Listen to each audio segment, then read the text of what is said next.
নমস্কার বন্ধুরা, লিপিকার হোম কিচেনে তোমাদেরকে স্বাগত জানাই।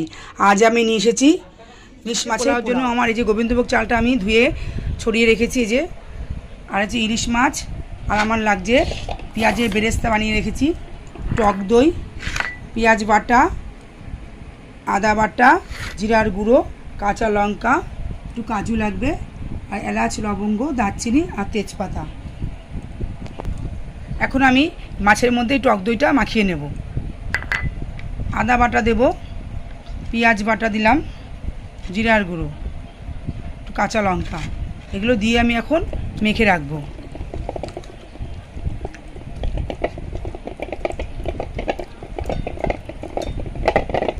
আমি এবার 10 মিনিটের জন্য আমি মেখে রাখছি এটাকে।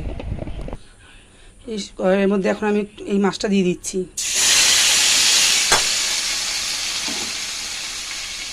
গ্যাসের ফ্লেমটা একটু কমিয়ে দেবো।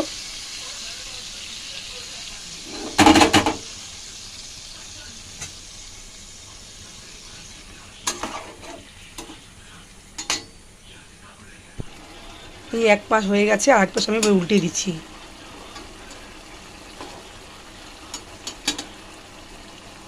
আস্তে আস্তে এরকম উল্টাতে হবে।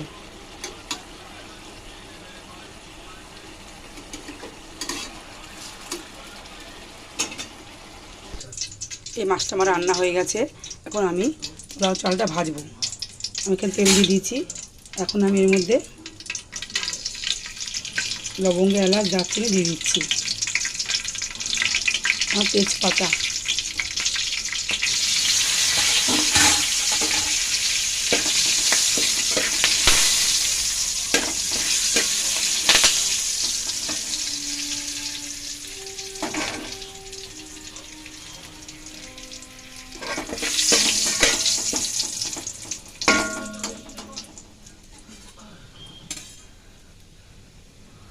এখন আমি এর মধ্যে চালটা দিয়ে দিচ্ছি। চালটা আমি ভাজা ভাজা করে নেব।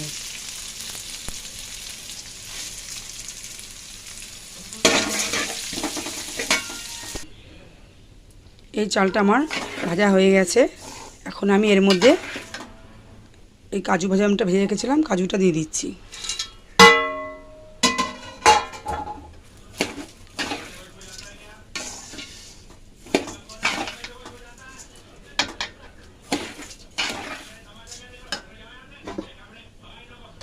আর যে মাছের যে মাছটা রান্না করেছি, মাছের যে গ্রেভিটা, এটা আমি এর মধ্যে দিয়ে দেবো, দিয়ে আমি সাঁতলাবো।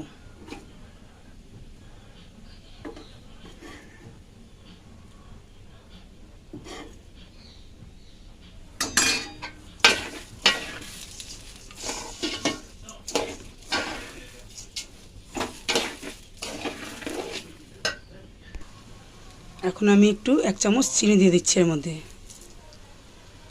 আর একটু সামান্য ঘি দেবো, বেশি ঘি দেবো না। ব্যাস।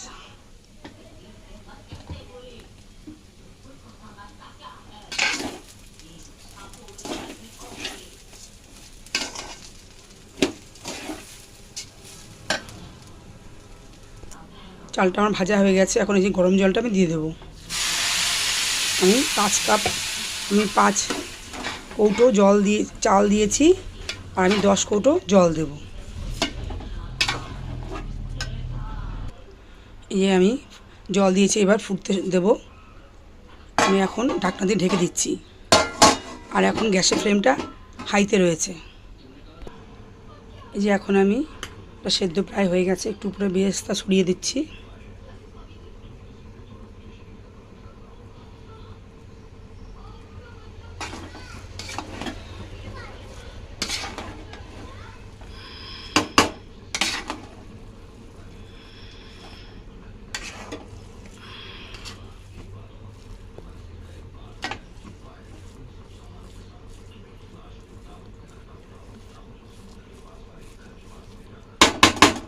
আমি এখানে মাছগুলো আস্তে আস্তে দিয়ে দেবো।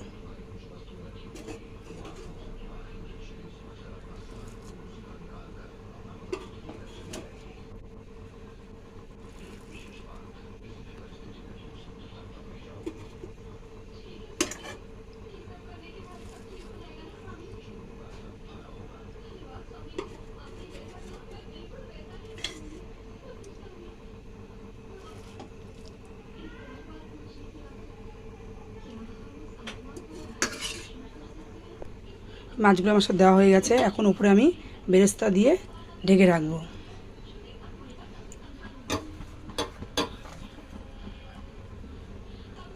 আমার ইলিশ মাছের পোলাও পুরো রেডি। এই যে আমার রেসিপিটি সম্পূর্ণ হয়েছে, আমি সার্ভ করে দিয়েছি প্লেটে।